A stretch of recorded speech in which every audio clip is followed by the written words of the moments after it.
Good morning, good afternoon, good evening to everybody.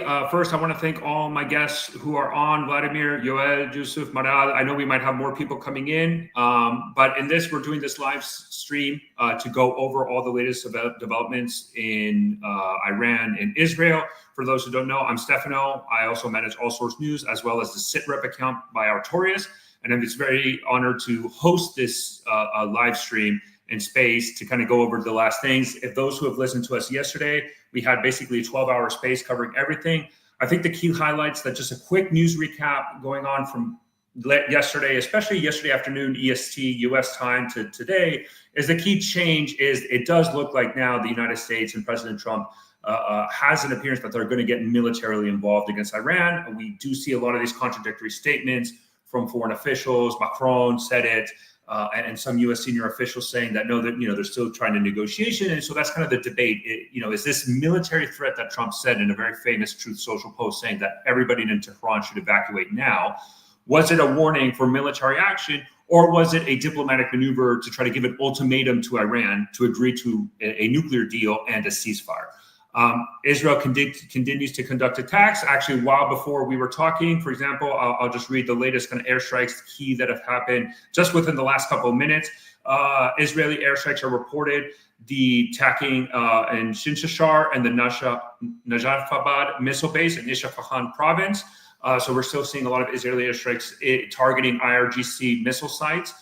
Israel continues to conduct strikes across Iran. Yesterday, surprisingly, they also attacked Abbas, which is in southwest Iran. And Iran also has launched ballistic missile strikes into Israel throughout yesterday, and we'll probably expect even in the early morning hours, at least EST time. But the quantities and the numbers of those ballistic missile strikes clearly has kind of dropped from the hype in the beginning. The question is this because there's a degradation of capability, or is Iran anticipating a U.S. military involvement, and they want to conserve combat power and still some sort of deterrence capability to then launch against the United States? So kind of with all that being said, I'll go to our speakers, and I'll start with, Vladimir. We had a lot of these conversations, regime change, all that.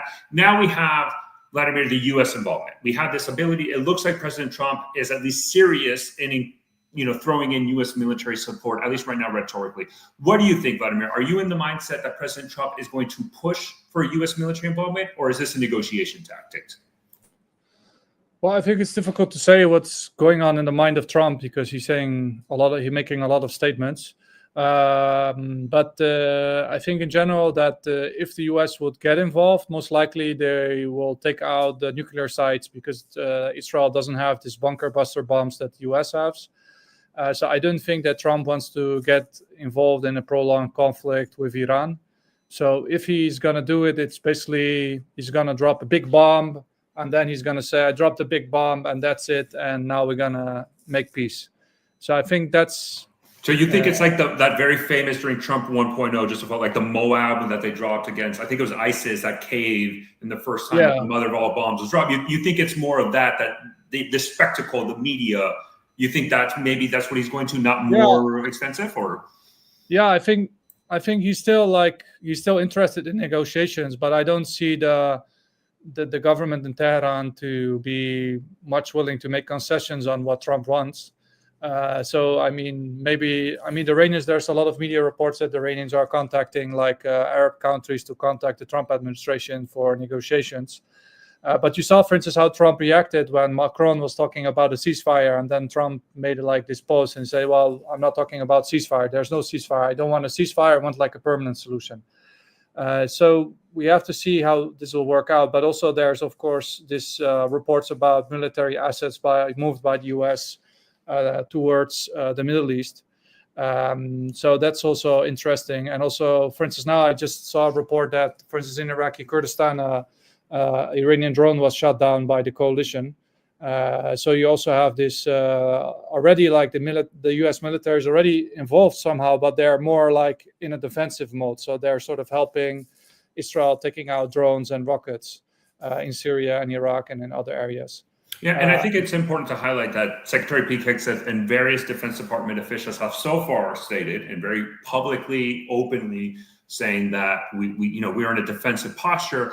Yusuf, let me go to you for this kind of follow-on question, because we were having this a little bit in the background before we went live. We were talking about this, let's say this Iran end goal for Israel, right? Is it the elimination of the nuclear program?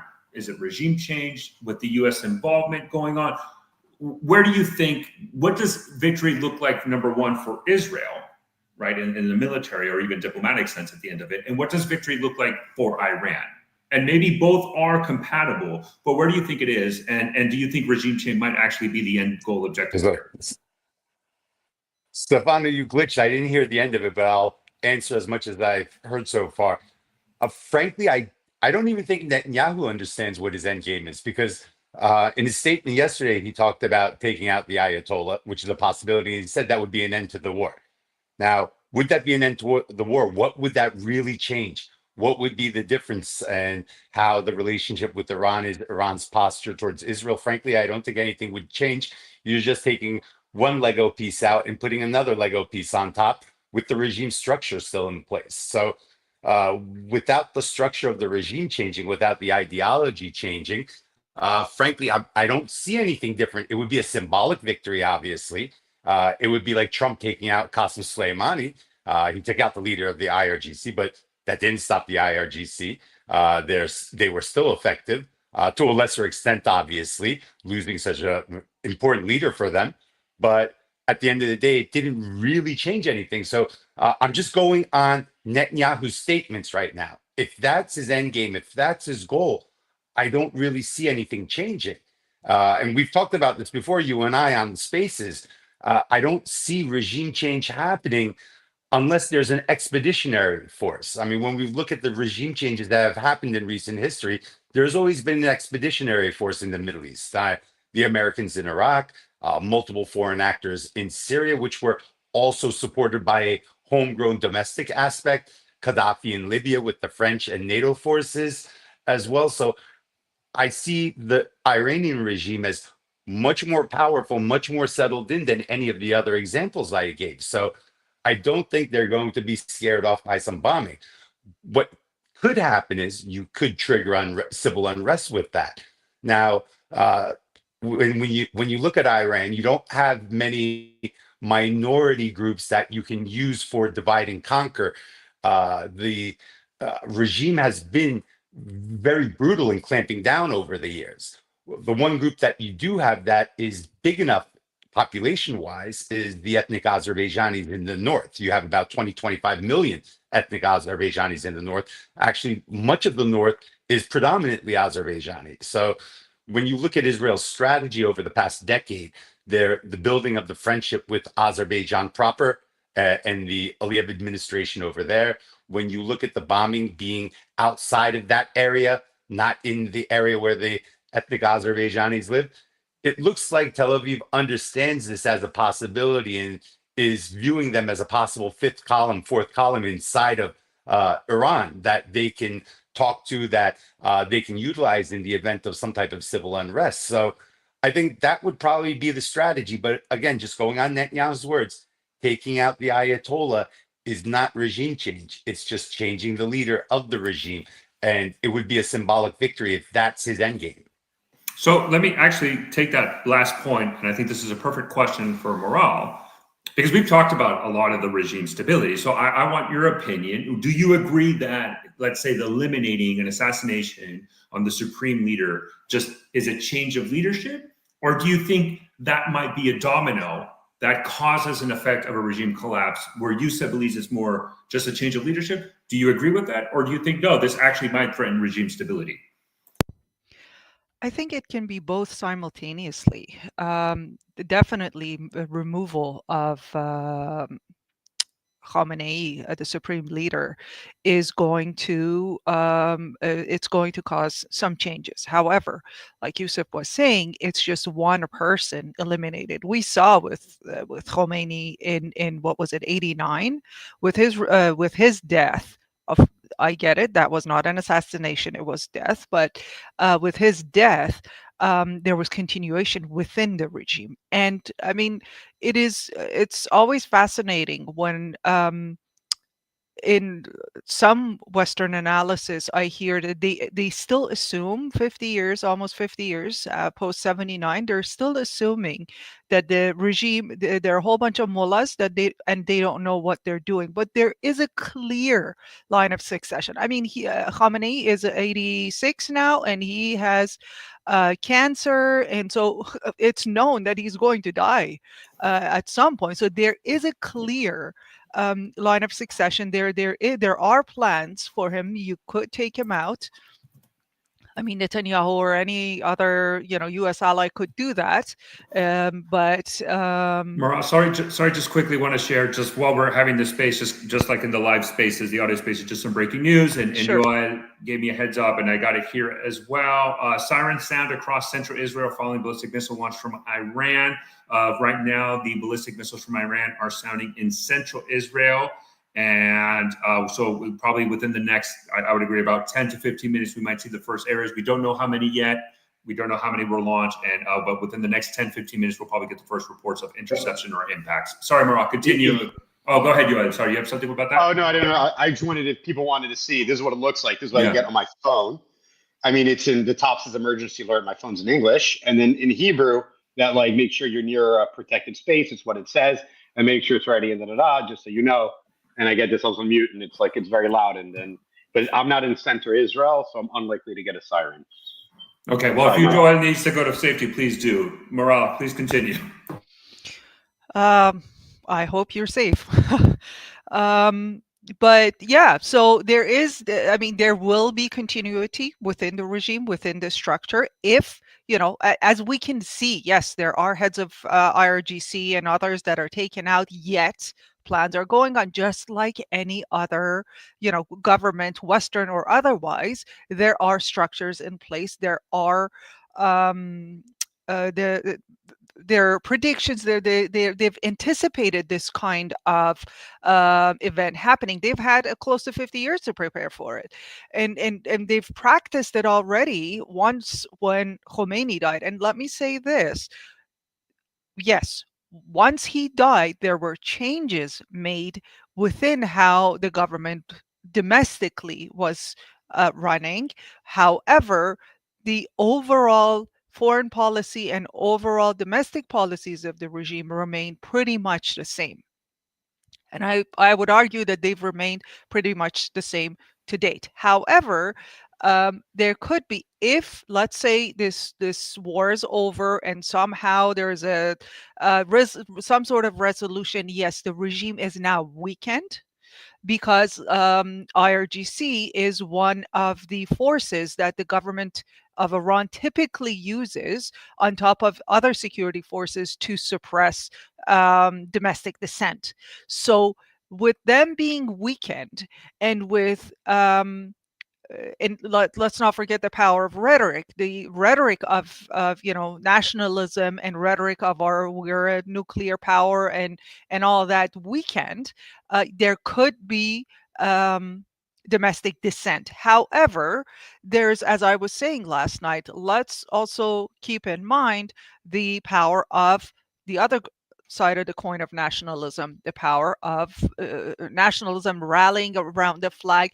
And it will, at some point, if this happens, it will come down to which group is more organized, which group has the incentive to basically take to the streets. Because these over the life of this regime, there were multiple large-scale uprisings that have been brutally suppressed. So it will be, especially after a war, it will be understanding that some of these groups might not want to get to the street right away and just need some time to regroup, to reassess the situation and see how they're supposed to act. So if I actually, it's an interesting point that you're saying this, because while you were speaking, it does look like, at least today, and I think Yusuf, I'm going to ask this question to Yoel, but Yusuf, it kind of comes to your point on one of the things you're like,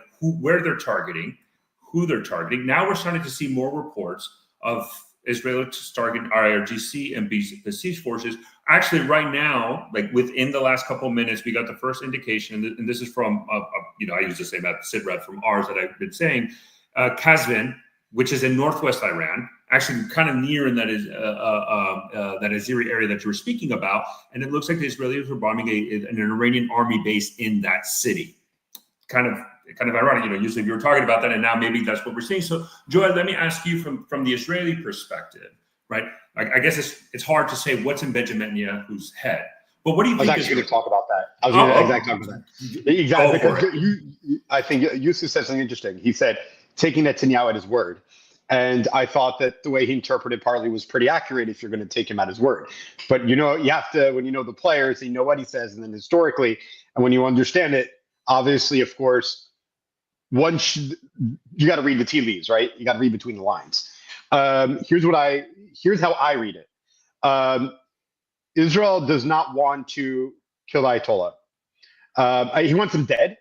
I disagree, Yusuf, a little bit with you. It's not just like replace, like getting rid of the height of the IRGC. It will mean new government and new leadership because it wasn't just one guy taken out. It's literally everyone under him and all the capabilities. And it might be someone that we don't like that may be similar if you were to be taken out today as an example. I agree with you. It may not be an improvement, maybe worse, who knows? So it doesn't necessarily mean an ideological change. Within Netanyahu and Israel's head, this is how things are seen. Israel doesn't want to kill him. They want to weaken the IRGC, and they want to weaken the political class and the government and the military, that they have no truth that will pave the way for the Iranian people to overthrow their government. Because Israel understands, I think, the lesson from taking out Saddam is you don't want to make a power vacuum. And Yusuf implied that. He is right in his implication. Because then who will take over? At the end of the day, one, it's clear, Israelis want the people that are advocating for a free Iran to be in power. That would be ideal. There would be a lot of peace and prosperity for everyone in the Middle East. However, it's their country to take, and it would be great for Israel's relationship with the Iranian people, for have the Iranians to go ahead and take out the government and reestablish a new, more freedom-oriented or liberal government. But also that way, Israel can ensure who's actually taking over and support the freedom, those interested in freedom in Iran. Joe, sorry, if I can just jump in quickly, just an update on the ballistic missile strike. Two comments. One, it looks like between some indicates less than 5 ballistic missiles, some indicate less than 10 ballistic missiles were launched. And then the Magen David Adom organization says that there are no reports of impacts in urban areas or injuries in the latest Iranian ballistic missile strikes. And then, according to initial IDF assessments, fewer than 10 missiles were launched in the attack. Again, we're seeing this significant drop in the quantity of ballistic missiles said. So, finish with your point. Sorry. I'll address it, and then you can circle over to someone else. So in short, what Israel wants is to be able to remove everything except Ayatollah, and therefore the people can go ahead and replace him, the Iranian people, and then they would be responsible for their own government instead of saying, "Oh, Israel went ahead and planted it and took it out." Israel wants her hands to be as clean as possible in a sense for the Iranians to choose their own free people. And Israel obviously has a preference who would lead Iran. It's no secret, and we all know who that is, and or not who that is, what that ideology would represent. And I think so Israel wants to pave the way, make it as easy as possible for the people of Iran to take over, to overthrow and reestablish power that's more freedom-oriented, and for the huge diverse population of Iran. Regarding only, let's say, shooting under 5 or under 10, Israel now has surface-to-surface missiles operating freely in Iran. It's game over. It's just a matter of time. Every time a missile is shot, Israel knows where the launchers are, and then they destroy the launchers. So whenever Iran wants to retaliate, what it does is it's depleting its resources, which Israel has full control over. Is basically it's fixed. It's not going to go up. And every time they retaliate, also they're going to give up the location of the launchers, further speeding up their decline. But they also need to demonstrate that they're retaliating in some amount. So because of the quantity of missiles and the missile launchers that they have, and that they don't want to be seen and destroyed and come down as quickly, they're therefore going to be shooting fewer and fewer. That allows Israel's defense system on the ground in Iran. Israel's intercepting missiles now from Iran in Iran over Iranian airspace on their way up. That's where things are right now. That's how great things are. But what you'll find out is eventually they're going to run out, and then I think what you'll see is this is really the beginning of the end. I would say at this pace, probably within the week, I think the government would have basically fallen. Vladimir, I was going to go to you. I don't know if you have the other opportunity to speak, because I actually wanted to ask you this thought process, because I know you talk a lot about the kind of the ethnic minorities, and if you can give me your opinion, or if you need a little bit, let me know. But these strikes that Israel is doing now, they're doing it across a lot of the IRGC and now besieged forces, but a lot of them have been concentrated in the northwest of Iran. Those army IRGC Quds Force bases in northwest, it appears like. Do you think that might give a leg up to these ethnic minorities such as the Kurds, et cetera, to kind of mount a very successful campaign against the Islamic Republic, or you don't think is enough? I mean, like IRGC, the Pashdaran, like the militias are still very active in the northwest of Iran. So I talked to people, they said also like they're setting up more checkpoints. They're like checking out if there's more Mossad operatives on the ground. So they send like more forces to these areas. So these airstrikes, they're specifically targeting most of these facilities that are there, like for instance in Kermanshah and other areas. But we've seen in the last few days also that they are stepping up also airstrike on lower targets. So they're like targeting, for instance, I think they killed a number of IRGC officials in Urmia, which is a city where you have both Kurds and Azeris living. So you see that they are stepping up. But from what I've known and like the people that I talk to, they still say that the people are still like, especially in these areas, they're still a bit afraid after what happened with the Gina Amini protests, when there was a huge crackdown after the protests. So they're still a little bit afraid of that they will be suffering from a crackdown. And that's why I think there's like already coordination between some of these opposition parties, especially the Kurdish parties are coordinating. So I think they're still in a sort of a wait and see mode. And also they don't really know what Israel is doing. Are they going to do a regime change, or if this is just like damaging the IRGC and getting rid of the nuclear system? So I think there's still, and also we don't see any like moves by the US or Israel to, for instance, unite the opposition, to talk to the Baluch and the Azeris and the Kurds and for instance, the monarchists and then the other groups. So we don't see much movement. Like for instance, in Washington, there's not really much talk with, I mean, this is more an Israeli operation, of course, but I mean, there's not really much talk about like what we saw, for instance, in Iraq with the toppling of Saddam Hussein, that there were like meetings between the Iraqi opposition parties, between the Sunnis, the Kurds, and the Shias. For instance, they were meeting in these hotels in the UK. We don't see there's no preparation at all for any form of regime change. But there's like Kurdish parties, and I saw Kurds, Baluch, and some other parties that are already making statements. And then also you also have Yusuf, do you know much more about that? You also have a large Azeri population. But of course, you also have like very high level people in the Iranian regime that are actually from Azeri background. I mean, like a lot of like key IRGC people and like politicians, they are from Azeri background. While, for instance, the Kurds, they don't have this thing. Like there's not like many Kurds supporting the Iranian regime, apart from in Kermanshah, there's a little bit more support for the regime than in the more Sunni Kurdish areas of Iran. So we have to see how that works out. There was also a statement of a PKK affiliate that they're sort of condemning the war, but they want to establish some form of a self-governance system. But they're not the biggest Kurdish party in Iran, as what some people say. There's much bigger Kurdish parties. But they have one issue, is that Iran has put a lot of pressure on Iraq to crack down on these groups. So there was an agreement between Iraq and Iran to basically remove those Kurdish parties from the borders. And also the Kurdistan regional government, they have been de facto part of this agreement. And they say, we don't want to pose any threat to Iran. We don't allow any groups to use our territory to attack our neighbors. So they have been like pressuring those parties to give up their weapons, move away from the border. While in the past you had, for instance, the Kurdistan Democratic Party of Iran, they were actually starting to carry out attacks inside Iran. They had like a proxy group carrying out attacks inside Iran. And but then at some point they were forced to stop, because the Iraqi Kurds were not so very happy with that, because they are hosting them. So there was a lot of pressure on them to stop these attacks.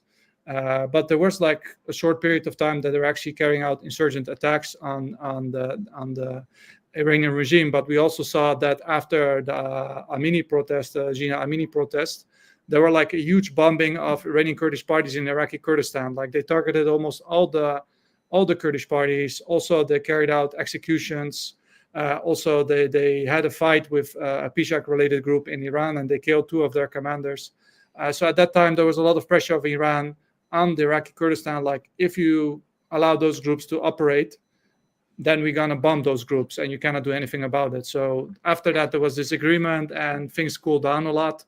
And I think the reason for that also that Iran is afraid about those groups, because they are one of the most organized groups in Iran, these Kurdish political parties. And we saw that in the Amini protest. I mean, they were not directly involved, but they were involved in the background, because they were not wanted to make an armed struggle at the time. So I think that's why Iran pressured Iraq to make such an agreement to basically take out this Kurdish threat. And then the Azeris, I really don't know. You have to ask that to Yusuf about but according to my experience, the Azeris, they also had like an independent autonomous republic for a short time in the backed by the Soviets. At that time, the Soviets, they backed in the 1940s, I think they backed the Kurdish and Azeri Southern Republic. Azerbaijan. After World War II. So let me take an opportunity. So Yusuf, I'd love you if you could give us an explanation, kind of the Azeri, and because you highlighted them, and it's kind of this one of the main areas of kind of the threat for the Islamic Republic could come from the Azeri minority. But the other thing I'd like you to, my other question for you is if you can kind of highlight just a little bit from your background, in the reporting that you're seeing. I mean, have you seen any real success on the diplomatic side from Iran trying to negotiate, get word out to the U.S.? Have you seen anything like that? But please, the Azeri and the diplomatic front. Yeah, I haven't. They seem to be working all the channels, trying to get some type of at least sit down or advance some type of diplomacy, but I haven't seen anything successful or heard of it yet. When it comes to the whole, I shouldn't say regime change anymore, because the conversation seems to has changed a little to taking out the security / structure that delivers order, taking that out to trigger a revolution, let's say. When it comes to that, there's one problem though. Once you do take out the structure that delivers law and order, then everything becomes uncertain. You can have a Egypt type scenario, something very, very quick, like in 2013, but you can have Dara protests turning into the Syrian civil war as well. And that's going to be very interesting to see how that plays out, especially when you have populations where gun ownership is not proliferated like the United States, where you have a unarmed civilian population that is very, very unhappy, and you have a heavily armed leftovers of the regime or remnants of a regime in place. Then things can get very, very bloody. So will it be Egypt 2013 or Syria 2011 if a revolution is triggered? That remains to be seen. I think that's going to be very, very important. Now, going back to Azerbaijan, as you stated, there was a period of autonomy there. Population-wise, there are about 20 million, the clear-cut largest minority inside of Iran. They're actually very, very organized as well. They have very close ties to Azerbaijan proper. They have very close ties with Turkey. They are responsible for much of the border trade between Turkey and Iran as well. So you have a lot of relatives living in Turkey. You have a lot of relatives who are Turkish citizens. You have a lot of relatives who are voting in Turkish elections. So that would be something that would really, any type of crackdown, heavy-handed crackdown on that population would be something that would cause political pressure inside of Turkey to diffuse that situation.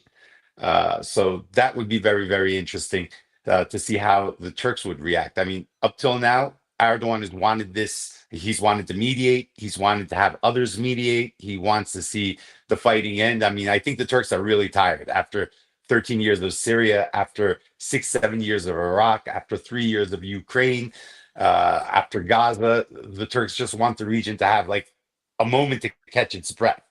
They want to go back to business as usual with everybody. But again, this nonstop conflict, it's been causing a lot of problems. And Syria is right now where Turkey is most invested in. They're very, very concerned that these types of actions could ignite Syria once again, and that's absolutely the last thing they want to see. They are very invested. They want to move forward. They've been lobbying Trump to lift sanctions. They've been successful with that lobbying. They've been expressing their concerns to the Israelis to say, hey, stop it with Syria, stop it with the bombing. It seems that the Israelis have now stopped with the military and kinetic engagement on Syrian soil as well. So that's something that's very, very concerning for them going forward. I don't think Iran has the capabilities anymore to harm Syria, really, because the IRGC, the Shiite militia, they've all really been expelled out of that space. It looks like they're losing a lot of grip on Iraq as well, which one of the conversations we've been having lately is the ramifications for regional players. I really think it'll be interesting to see what happens if Iran does have domestic unrest, especially Iraq. I expect Turkey to take much more of a leadership role in relations with Baghdad as well. They already have a good relationship with the Kurds in the north in Iraq with the Barzanis. How it'll work out with the administration in Soleimania, that remains to be seen. But I think Turkey will view it as an opportunity to increase its presence and influence with the Iraqis, especially with border trade, regarding the sharing of water, regarding the oil pipeline. There's been a lot of dispute between the Kurds and the Iraqis regarding the oil pipeline. So that's something that may get solved. So all interesting themes that we're probably going to talk about. This is like a coming attraction 1 or 2 months from now. And it's also going to be interesting to see the messaging Azerbaijan sends to its ethnic kin in northern Iran. So, and I think that's an interesting aspect, right? Where when the dust settles, is this another reorientation of Middle Eastern politics as we know it? But Maral and Dr. Really, thank you very much for joining us. I'm going to go to Maral and then I'll go to you. Because one of the things that Yusuf was talking about that kind of interested me, and I like your opinion on this, because we're really kind of honing in on this regime stability, is what do you think? Is this an Egypt scenario? Or is there a risk of a Syria scenario, or maybe none of the above? Maybe the regime is very stable to its core, regardless of the degradation and the loss of key leaders, and it's able to weather the storm. Where do you think that inside of Iran, during and after the military conflict with Israel, where do you think Iran? Egypt, Syria, or pure stability? Well, it all depends, I think, first and foremost, where this ends. You know, if it ends a few days from now, things stand as it is, as we have it today. That's one scenario. If there are massive destructions, if further key figures are taken down, if oil and gas is, for example, targeted, that's a different scenario. And also, it's as we for Iran to have any kind of uprising scenario, I would say, as Vladimir was talking about, and also Yusuf to some extent, it's we have to see where the ethnics stand, and they stand with their decision making would be based on those talks that these powers, the occupying powers, I would say, which would, if they take over Iran, they would essentially be occupying powers, would have, which the talks they would have with opposition groups. So if let's say they continue talk, if hasn't happened yet, but if they prop up the former crown prince as potential opposition, then there would be many of the ethnic groups will probably not support that, because the ethnic division and marginalization of the various minoritization of the various ethnic groups did not start really with the Islamic Republic. The previous regime had a very similar policy and strategy, and so I don't see, especially the Kurds or even many Azerbaijanis, Baluchs, definitely not the Arabs, would not be supporting a return to monarchy, and also, for what it's worth, I don't see that many Iranian people supporting that. However, like I said the other day, Reza Pahlavi is one of the more visible authority opposition figures. But throughout any revolution, as we learned from history, leaders kind of pop up as well. They show themselves, they reveal themselves to us, if you will. So there is also that possibility. However, it really depends on, I'll go back to scenario number one, how far the destruction goes. And if the regime falls and collapses, we have to kind of measure where they stop, how the extent of the destruction. There, I don't see them, to be honest. I don't see a complete collapse of the Islamic regime. I really don't think the Israelis want that collapse. I don't think the United States or any other powers in the region want that. But simultaneously, none of them really want a strong democracy in the Middle East either. A strong democracy in the Middle East would be, in my belief, more dangerous for American hegemony than Iran currently, because while they might be joining, they will be joining the global markets, they would still pose a danger. The GCC members, the Arab Gulf nations, they don't really want that in Iran. Think about it. Iran has 90 million people. The entire population of the GCC is what, maybe 20-30 million. I'm not sure. It's not that much. I don't remember the population of Saudi Arabia, so don't quote me on the numbers, but it's not nearly half the population of Iran, all of them put together either. So there's also that. So and besides, no occupying power has ever brought democracy.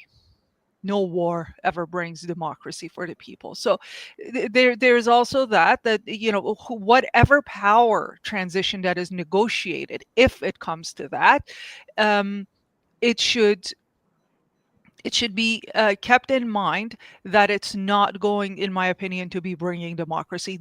The fall of the regime and any kind of changes in that country should be the decision of Iranian people, and based on their will, not some foreign occupying power, not based on the United States or anyone else, anyone else's decision. Yeah. So, Dr. Waleed, I want to ask you this question, and by all means, comment. I know with anything you think, but the specific question I have for you is, we've seen Israel conduct a strike in Iran, and it's pretty obvious, with the full support of the United States, either in intelligence, at least some level of logistics, defensive operations to set over Israel. We know American THAAD and air defense systems are helping Israel shoot down these missiles. And now there's even a possibility of U.S. direct military involvement against Iran in support of Israel.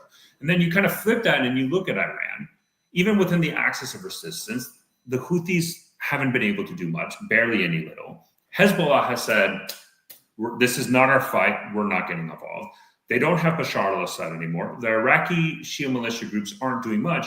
And earlier this morning, Bloomberg released a report saying Russia is, although they have a strategic defensive partnership with Iran that was signed, and the Iranian parliament agreed to it in May of this year, solidifying this relationship, Russia has told Iran, you're on your own.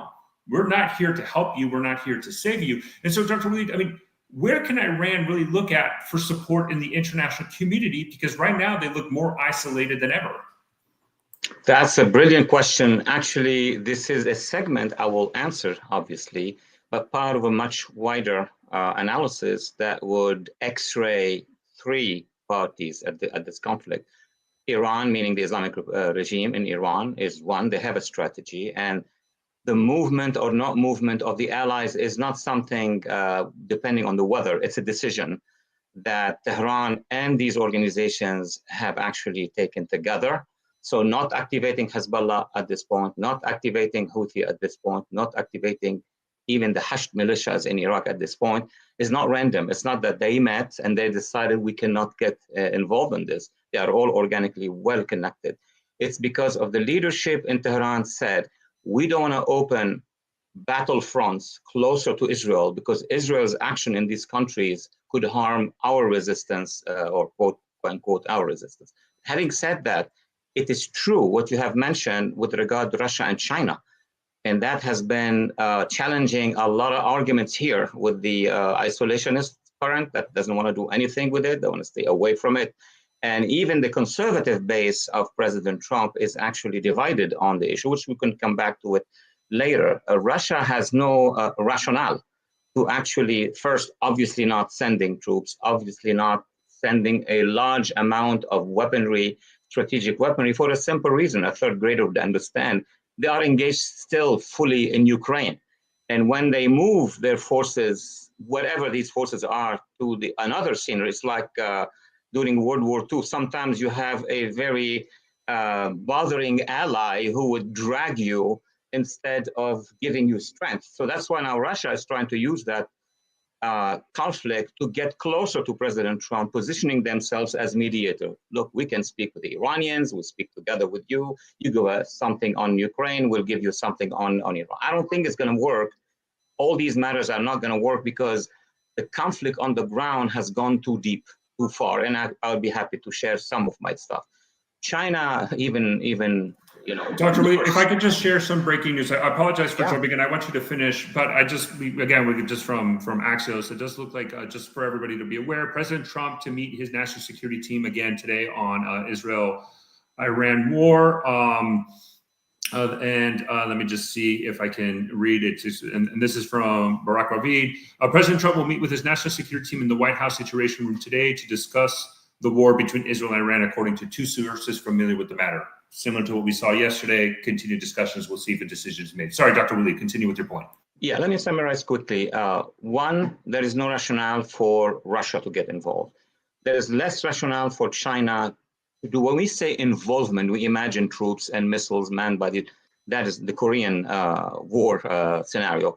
But both will equip the regime with as much as they can while keeping an eye on the outcome. I mean, everybody, even the allies of the Khomeini regime, when they look at what is their contribution, they also are looking at the outcome of the conflict. China want to make sure to maintain their markets with any Iran, because they are, in the business of markets, as some among you have mentioned. North Korea is too isolated, too far. Sending weapons will continue. Getting involved, I don't think I can see it at this point in time, which brings me quickly back to say that there are really three active forces in this equation. I don't want to say this game.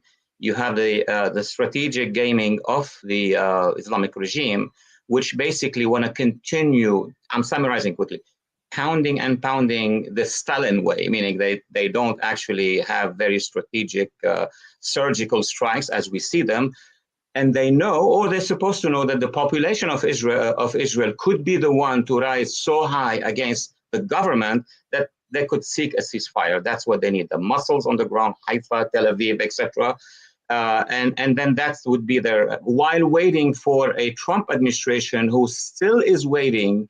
The right arm of Trump is still telling Mr. Witkoff, see what they want, see if they accept those points. So the regime wants to pound Israel, but still seek the help of the negotiations. Israel is going all the way, as many among you have just said. They're going to go all the way to target the regime, not carpet bombing, just the regime, assassinations, as we saw with regard to the Sepa Pasdaran. They consider it as the nerve system of the regime, while hoping that domestic issues that you have been discussing will actually paralyze part of the regime. I'm not discussing phase two. Phase two, if there is a collapse, and then what are the scenarios? Because that depends on what is the collapse, meaning, will there be units that would refuse to fight? There are so many questions. Will Artech, meaning the regular army that is not so ideological, would be the one to play a role that is transitional? You never know. Maybe the policy planners of this regime will use Artech and the police to say, okay, I am backing off. They will take care of the management of the society.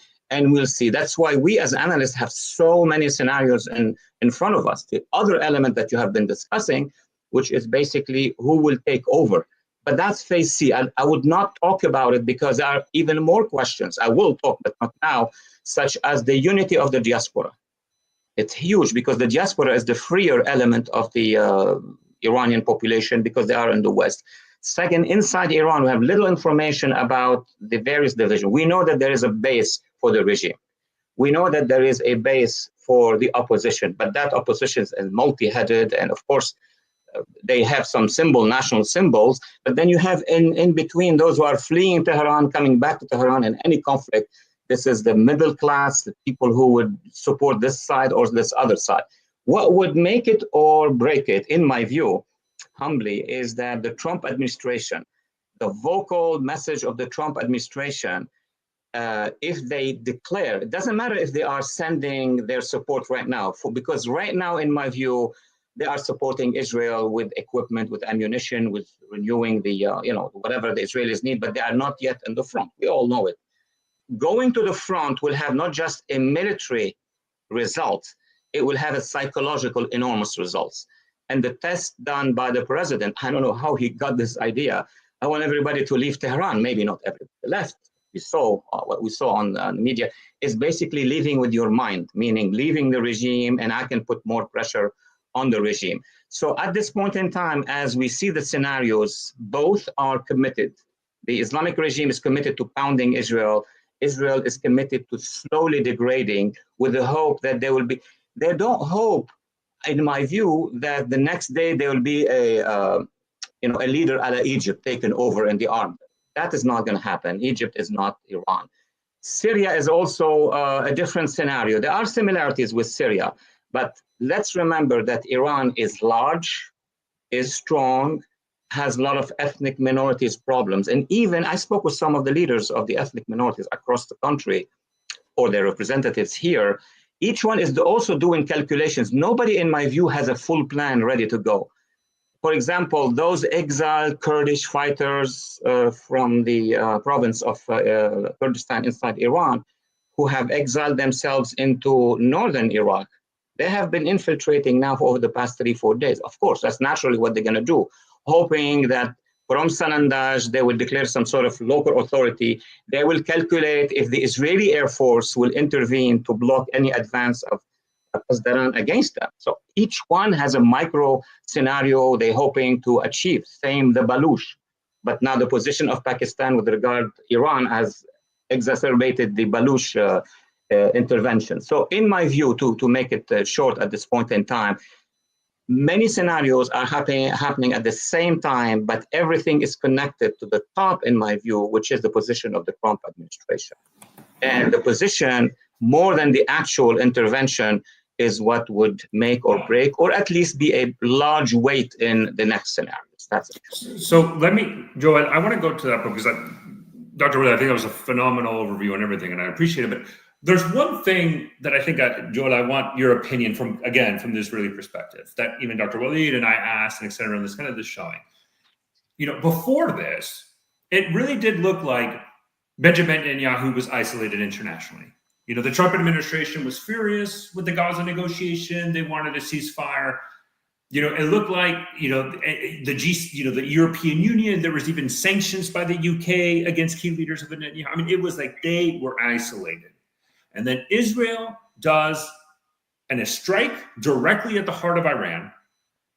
And yesterday in the G7, the only statement we got signed by all G7 partners was, Iran will not have nuclear weapons, basically, right? That's it. And then looks like the German Chancellor Merz told broadcaster ZDF that if Iran does not back down, the complete destruction of its nuclear program is being considered an effort Israel cannot carry out alone. And so somehow Benjamin Netanyahu, from absolute isolation, is coming on top with the backing, at least of the West, fully supporting him, much more so with Donald Trump in a military sense. And Iran, who built this axis of resistance, who tried to be the voice of the Palestinians, who tried to, at least rhetorically, symbolically, nobody is coming to their defense. So did Benjamin Netanyahu manage to get away from the isolation and has now even more of a mandate to continue? What do you think?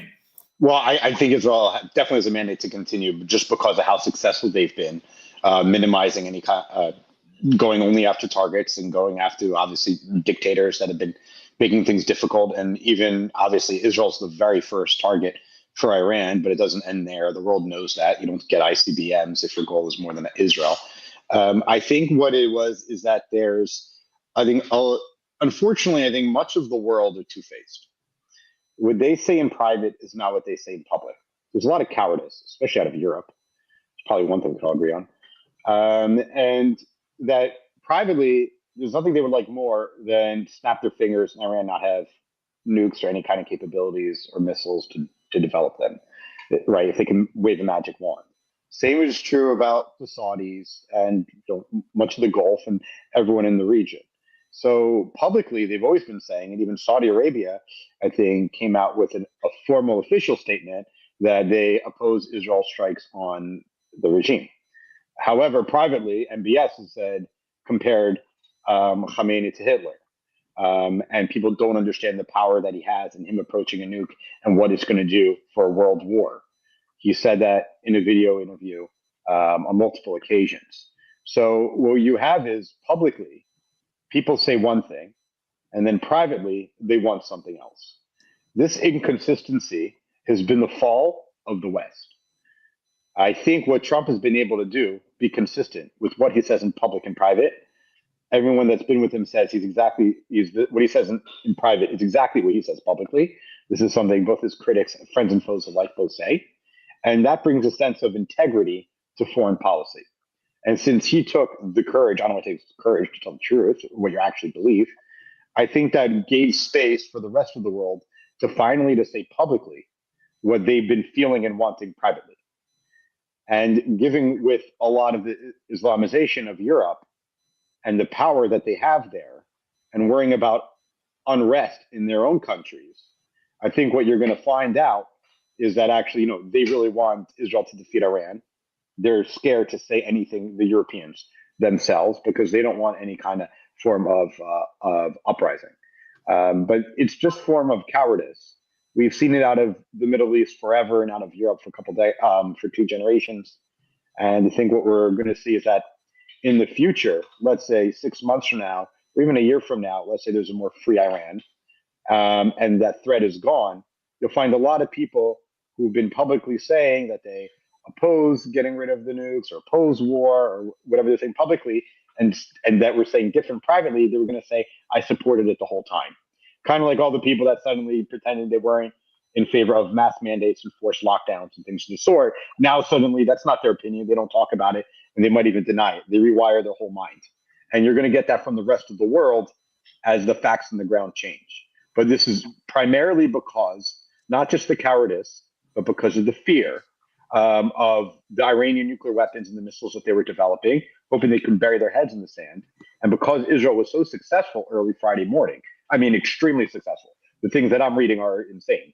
To the extent that they're going to put the beep operation of Hezbollah, it looks like child's play.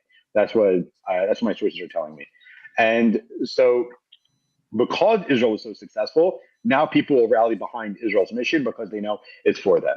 If Israel's, let's say, wouldn't have been nearly as successful, then I think you would have seen that the calls from everyone from the West would be different. In short, what we all know is it's the strong horse, especially in the Middle East. Whoever is able to properly be strong, those people are going to come. That's who they're going to support. So it's kind of Stefano, go ahead. I have to go, but before I go, I just wanted to leave you guys with a thought. I know we covered a lot of the scenarios of what could happen. One thing we didn't cover, which is also a likely possibility, is a military coup, preempting some type of revolution or collapse of the regime and having a military-style leadership in Iran, which would probably be much more secular in nature. I appreciate you bringing that up because actually, of course, Mario's team's done this. The Twitter space is up. So they just started a Twitter space. And so with that, what we're going to do is I'm just going to give some final comments, and I would encourage everybody and speakers here. You guys are regulars. We'd love to have you on the Mario space. I'll be joining in shortly as well. But I think one of the things that we're kind of discussing both on this video one, and then we'll probably cover a lot more in the Twitter space, is I think there's a lot of unknowns. And as Dr. Willie kind of pointed out, we're all kind of highlighting, there's all these branch plan scenarios, sequences, and things that happen. And it does look like that Israel launched a military operation, I think, for a very specific goal. But I think I think Israel realized they were probably more successful than they anticipated. And now do we go for the full objective, or do we not try to overreach because we don't know what might happen next? And I think that's the situation Israel and the West and the US is running into. And I think that's what's going on.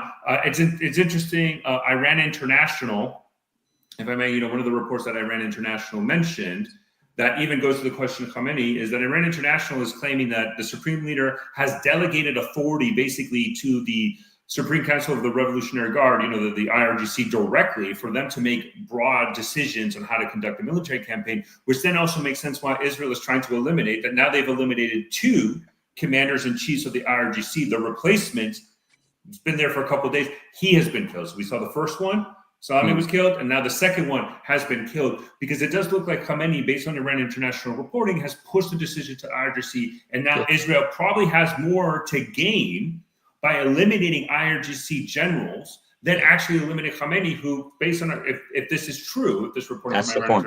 It's true. He's in hiding, so maybe he has no power, he has no authority. So let's just knock out the key military commanders and prevent this from continuing. But I would please, to all the listeners here and to the speakers, please join the Mario space on Twitter. We're going to shut this. If you guys can't, please, it's going to be long. So Yusuf, if you can join later, look, yesterday was 12 hours.